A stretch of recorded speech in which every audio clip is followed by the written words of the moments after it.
आता केज पोलीस ठाण्यामधून वाल्मिक कराडला केज कोर्टाकडे घेऊन नेलं जात आहे आणि या संदर्भात दत्ता आपल्यासोबत आहेत। दत्ता, आता वाल्मिक कराडला केज पोलीस ठाण्यामधून कोर्टाकडे घेऊन जाण्यात येत आहे। बसवण्यात आलेला आहे। सागर वाल्मिक कराड यांना गाडीमध्ये बसवण्यात आलेला आहे आणि त्यांना सध्या केज कोर्टाकडे नेण्यात आलेला आहे। हा सगळा पोलीस बंदोबस्त जो आहे तो आपण बघू शकता या ठिकाणी आणि हे सगळे वाल्मिक कराड यांना घेऊन या पोलिसांच्या ताफा जो आहे, वाहनं जी आहे ते सगळ्या केज न्यायालयाकडे निघालेले आहेत। आपण जर इथं बघितलं तर हा सगळा ताफा जो आहे तो कोर्टाच्या दिशेने तो निघालेला असल्याचं आपल्याला पाहायला मिळत आहे आणि हा गाड्यांचा ताफा जो आहे तो केज न्यायालयात जातोय आणि अगदी या पोलीस स्टेशनच्या दारातच केज न्यायालय आहे।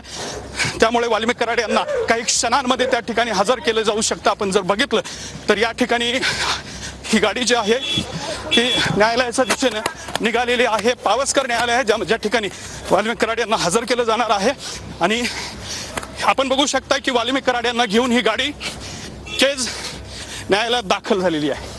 नक्कीच दत्ता, आता जर वाल्मिक कराडला घेऊन पोलीस आता केज कोर्टामध्ये दाखल झालेले आहेत। हे दृश्य आपण पाहतोय।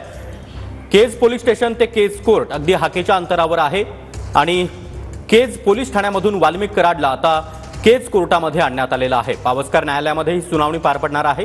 दरम्यान एस देशपांडे सरकारी वकील यांनी केस लढण्यास नकार दिलेला होता। वैयक्तिक कारणासाठी दुसरा वकील नेमावा अशी विनंती त्यांनी केलेली होती आणि आता जे.बी. शिंदे हे सरकारी वकील म्हणून युक्तिवाद करणार आहेत। तर केज कोर्टामध्ये आता कुठल्याही क्षणी सुनावणीला सुरुवात होणार आहे। खंडणी प्रकरणामध्ये वाल्मिक कराडला अटक करण्यात आलेली आहे।